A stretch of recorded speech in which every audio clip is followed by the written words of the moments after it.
I have always done art in a sense, a lot of crafting. When I was in second grade, when you start to go to school, I didn't get the best grades in art class, and it kind of stuck with me. So I always kind of just did it on the side and used a lot of different colored markers. And it wasn't until I got older and I met Patrick, and he was just like, come on, let's make jewelry, that I really thought, who cares what kind of grades I got in art class? And come to find out, my dad, he has been an artist and a crafter since he was a little kid, and so have both of my nanas. And now a lot of my aunts and uncles are into it, so it's in my genes. So I was just born to do this. We never had art and craft supplies there at the house, and in order for me to do any kind of drawing on any kind of good paper, it was usually stationery paper, and my grandmother wouldn't want me to do anything with it. So one day I decided to do religious icons on it, and then she started giving me more paper. So as I graduated from the cardboard box and from the old paper bags from the grocery store. And then one time I was given pencils and pens and paper as a gift, and the world of art opened up to me, and I was hooked ever since.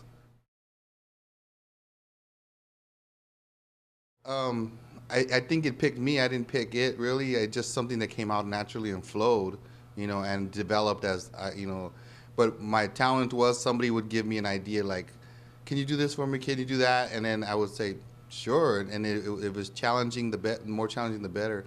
And then that's what kind of artist that I am. Like if you tell me, can you do the backyard, on a window or whatever, I can do that. Or if they say, can you do a Day of the Dead posing this way or that way, I can do that. And I like those kind of art things better, more custom, I'll tell you something about Patrick, why I love Patrick's style so much.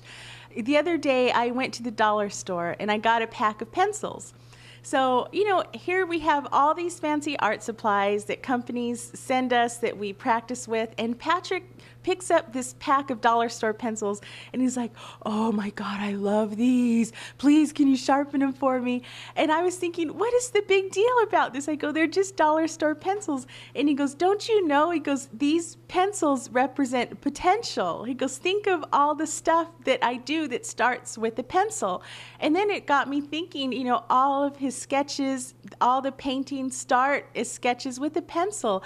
And I never looked at it that way. And I was like, oh, I love Precious. you. Yeah. I also have a blank paper book fetish.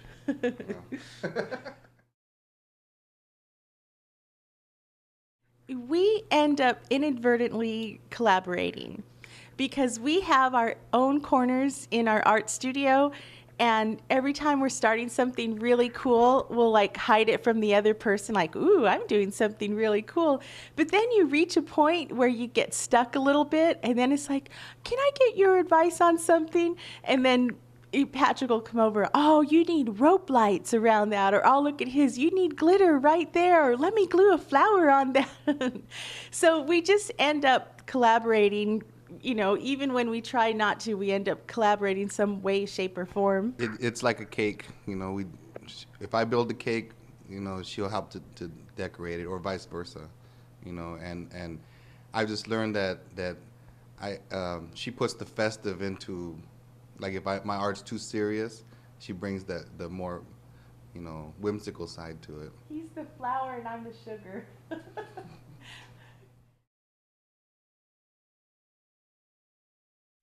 What I do when I come to put a project together is I first think of the basic theme of the project, and then I will brainstorm maybe 4 or 5 ideas, and I usually throw away the first 1 or 2 ideas because those are the ones that are the most obvious that have already been done. And then I'm left with the ones that maybe I haven't fully fleshed them out yet, but I just kind of try to come up with something that's innovative, that hasn't been done before, that gives a new twist and gives people the gasp factor, like, ooh. Because otherwise, when you're seeing something that's handmade, you want to offer something new and something different, because there's so much out there that in order to keep it fresh, you just have to, do something different with it. For me, the creative process is more like a spiritual kind of thing. If it, I call it a bubble. The idea just comes out. I just have to jump on it right then and there. And usually, I don't have the luxury of going to the third or fourth idea. I just go with the first. And the same with music. You know, if the idea comes at 3 in the morning, I'm recording at 3 in the morning. You know, or I'll wake up and I'll paint or do something, whatever whatever the spirit calls for at that moment, And those are the best things that come out of me, is stuff like that.